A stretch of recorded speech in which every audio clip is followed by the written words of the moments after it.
বাংলাদেশের team management Tamim ইকবালের ফেরার অপেক্ষাতে সপ্তাহ খানেক আগে মিরপুরে তামিমের সাথে লম্বা আলোচনা করেন 3 ফরম্যাটের অধিনায়ক নাজমুল হোসেন শান্ত। বিসিবি সভাপতির সাথেও তামিমের স্কোয়াড ঘোষণা করছি। 3 জন ওপেনার রয়েছে এবং 5 জন মিডল অর্ডার বলেছে সামনের বছর থেকে খেলবে।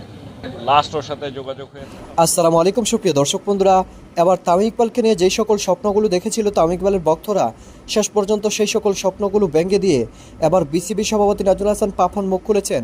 দর্শক বন্ধুরা, তামিম ইকবালের জাতীয় দলের ভবিষ্যৎ এবং সেই সাথে টি-20 বিশ্বকাপে খেলানোর জন্য যেই সকল আভাসগুলো উঠেছিল, এবার সেই সকল বিষয়গুলোকে কেন্দ্র করে মুখ খুলেছেন বিসিবি সভাপতি নাজমুল হাসান পাপন। দর্শক বন্ধুরা, এবার তিনি জানিয়েছেন কেন তামিম ইকবাল 2024 সালে জাতীয় দলে ফিরছেন না।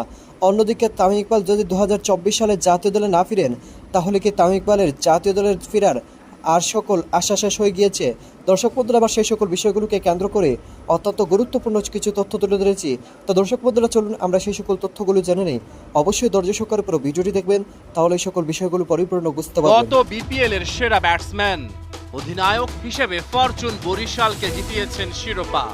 বাংলাদেশের টিম ম্যানেজমেন্ট তামিম ইকবালের ফেরার অপেক্ষাতে সপ্তাহ খানেক আগে মিরপুরে তামিমের সাথে লম্বা আলোচনা করেন 3 ফরম্যাটের অধিনায়ক নাজমুল হোসেন শান্ত। বিসিবি সভাপতির সাথেও তামিমের বসার কথা ছিল। এর মাঝে গুঞ্জন উঠে, তবে কি টি-20 বিশ্বকাপেই ফিরছেন তামিম ইকবাল খান? এবার নিজেই সব খোলাসা করলেন বিসিবি সভাপতি নাজমুল হাসান। লাস্ট ওর সাথে যোগাযোগ হয়েছে, তখন কথা ছিল যে ও প্রথমে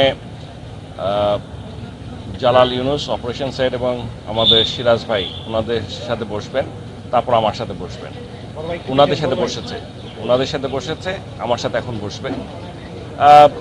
আমি যেটা শুনেছি, মানে আমি বলছি ওর কাছ থেকে শোনার আগে কমেন্ট করা উচিত না। আমি যেটা শুনেছি, ও বলেছে সামনের বছর থেকে খেলবে।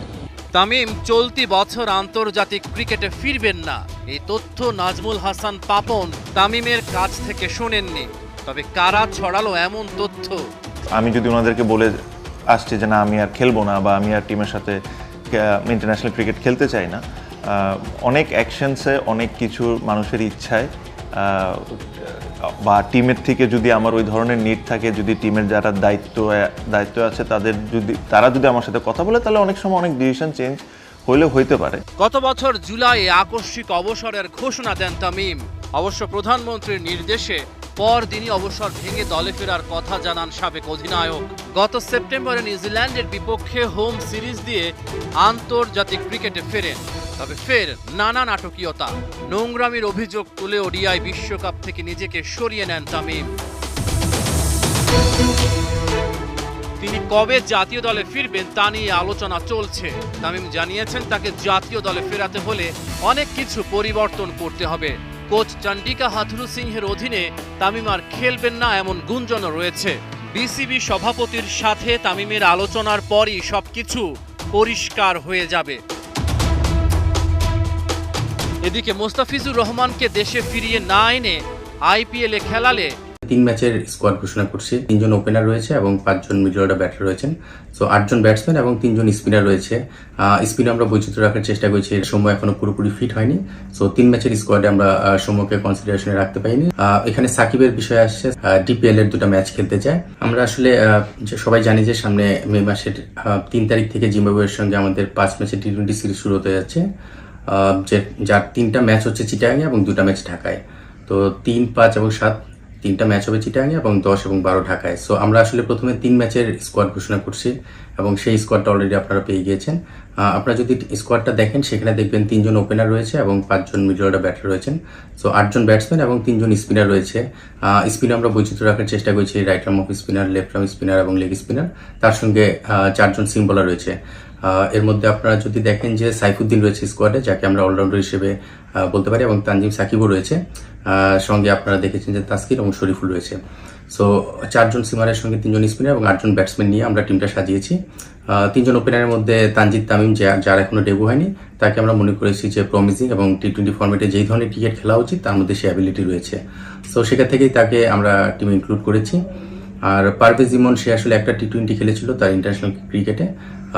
তার বাইরে হয়তো খুব বেশি ইন্টারন্যাশনাল ম্যাচ খেলার সুযোগ হয়নি, 2টা ম্যাচ খেলেছিল, বাট সেটা ডিফারেন্ট টুর্নামেন্ট ছিল। যাই হোক, তো সেটা ইমনকেও আমরা টিমে ইনক্লুড করেছি। আর সৌম্যর যে ব্যাপারটা সেটা আপনারা সবাই জানেন যে সৌম্য এখনো পুরোপুরি ফিট হয়নি। সো 3 ম্যাচের স্কোয়াডে আমরা সৌম্যকে কনসিডারেশনে রাখতে পারিনি। পরের স্ট্যাটাস আমরা মেডিকেল ডিপার্টমেন্টের কাছ থেকে জেনে হয়তো জানতে পারবো কী অবস্থা রয়েছে। বাট প্রাথমিক স্কোয়াডে বা এই প্রথম 3 ম্যাচের স্কোয়াডে আমরা সৌম্যকে কন্টিনিউ করছি না। আর পেস বোলিংয়ে সাইফুদ্দিনের বিষয়টা হচ্ছে আমরা আসলে অলরাউন্ডার হিসেবে তাকে চিন্তা করি।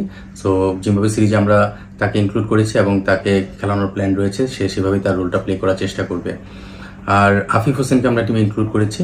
আপনারা জানেন যে সাকিব যেহেতু প্রাথমিক স্কোয়াড বা প্রথম 3 ম্যাচের স্কোয়াডে নেই, সেখানে আমরা আফিফকেও টিমে ইনক্লুড করেছি। আর বাকি যারা মিডল অর্ডার ব্যাটার রয়েছে তাদের সম্পর্কে আসলে আলাদা করে নতুনভাবে বলার কিছু নেই, আপনারা সবাই জানেন।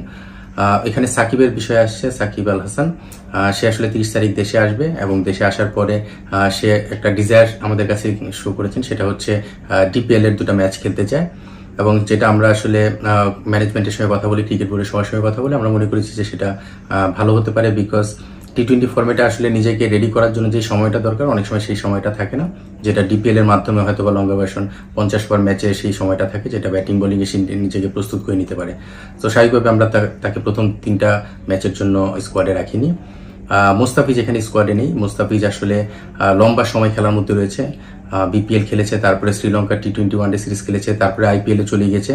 লম্বা সময় আসলে সে খেলার মধ্যে রয়েছে এবং তার আসলে রিকভারির ব্যাপার হচ্ছে, সেটা মেন্টাল এবং ফিজিক্যাল 2টা সাইডই। তার সঙ্গে আমাদের আলোচনা হয়েছে, আমাদের সিলেক্টরদের কথা হয়েছে, চিফ সিলেক্টরের সঙ্গে কথা হয়েছে। সে আসলে যে কোনো একটা পোর্শনে হয়তো রিকভারি টাইমটা চাচ্ছিল। সো আমরা আসলে ডিসাইড করেছি যে ফার্স্ট পোর্শনটাই, মানে 3 ম্যাচের এই স্কোয়াডে তাকে আমরা ইনক্লুড করিনি। তাকে আমরা পরে হয়তো পরের 2টা ম্যাচের জন্য ইনক্লুড করতে পারি। সোফার এই হলো দর্শক বন্ধুরা, আপনারা হয়তো পুরো ভিডিও দেখে এবং এই সকল স্ট্যাটাস। কথাবার্তাগুলো শুনে অবশ্যই বুঝতে পেরেছেন এবার তামিম ইকবালের জাতীয় দলে ফেরা প্রায় কঠিন হয়ে গিয়েছে। কারণ 2024 সালে যদি তামিম ইকবাল জাতীয় দলে না ফিরতে পারেন, তাহলে আর 25 সালে ফেরা অসম্ভব। কারণ এমনিতেই বয়স বেশ হয়ে যাচ্ছে। অন্যদিকে তামিম ইকবালের উপর যেই সকল চোখ রয়েছে, সেই চোখেই তামিম ইকবাল জাতীয় দলে ফেরা অসম্ভব হয়ে পড়বে।